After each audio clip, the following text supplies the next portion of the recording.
BNP বা অন্য কোনো সংগঠনের কেউ যদি উচ্ছৃঙ্খলতা দেখান তাদের মাথায় রাখতে অনুরোধ করে আসছি যে শেখ হাসিনার ১৬ বছরের অপকর্মের খতিয়ানের রেজাল্ট হচ্ছে তার এই পালিয়ে যাওয়া এবং তার দল আজকে মেরুদণ্ড ভেঙে যাওয়া। ভারতের রিসেন্ট যে পলিসিগুলো তারা করেছে মোদী সরকার আসার পর লুকেস্ট নেইবারহুড ফার্স্ট, এই যে আশেপাশে সবগুলো দেশ তারা হারিয়েছে, বাংলাদেশ এইবার তারা হারালো। আমি শরীয়তপুরে আজকে গিয়ে যেটা দেখে আসছি সেখানে মুগ্ধ হয়েছি এবং আমার বুকটা ভরে গেছে যখন আমার শিক্ষকের কাছে শুনেছি যে তিনি যেই মন্দিরের সাধারণ সম্পাদক সেটা চমৎকার রক্ষিত হয়েছে এবং ভালো আছে। সম্প্রীতি, এটাকেই বলে সম্প্রীতি, এটাকে সৌহার্দ্য। আমি এই কথা এখানে বলে আসছি। এবং বিএনপি বা অন্য কোনো সংগঠনের কেউ যদি উচ্ছৃঙ্খলতা দেখান তাদের মাথায় রাখতে অনুরোধ করে আসছি যে শেখ হাসিনার ১৬ বছরের অপকর্মের খতিয়ানের রেজাল্ট হচ্ছে তার এই পালিয়ে যাওয়া এবং তার দল আজকে মেরুদণ্ড ভেঙে যাওয়া, এই রকম অবস্থায় আসা।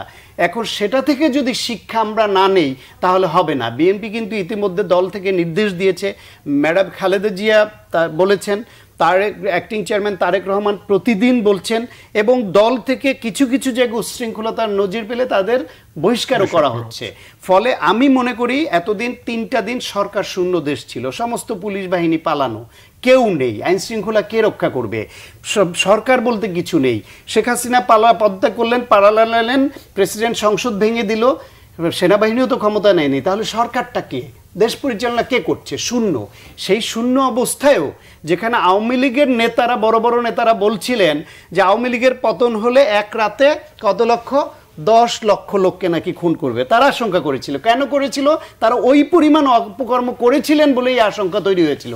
কিন্তু সেই তুলনায় বাংলাদেশে কি তার 1 কোটি ভাগের 1 ভাগও হয়েছে? যেটুকু হয়েছে এটাও ভালো হয়নি, এটাও ন্যায়সঙ্গত হয়নি, এটা না হলে ভালো হতো। কিন্তু অনেকের গুম খুনের শিকার, কারো ব্যবসা নষ্ট হয়েছে, তাদের যে রাক্ষোভ, আর কিছু ধান্দাবাজ লুটেরা থাকে তাদের আর কিছু ষড়যন্ত্র, এটা মিলে এটুকু হয়ে গেছে। এটুকু না হলে ভালো হতো এবং এটুকু হতে দেওয়া যাবে না।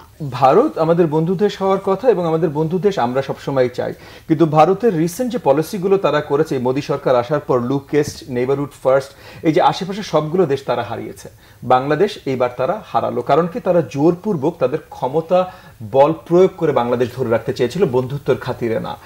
আমি আশা রাখছি যে এখান থেকে তারা শিক্ষা নেবেন।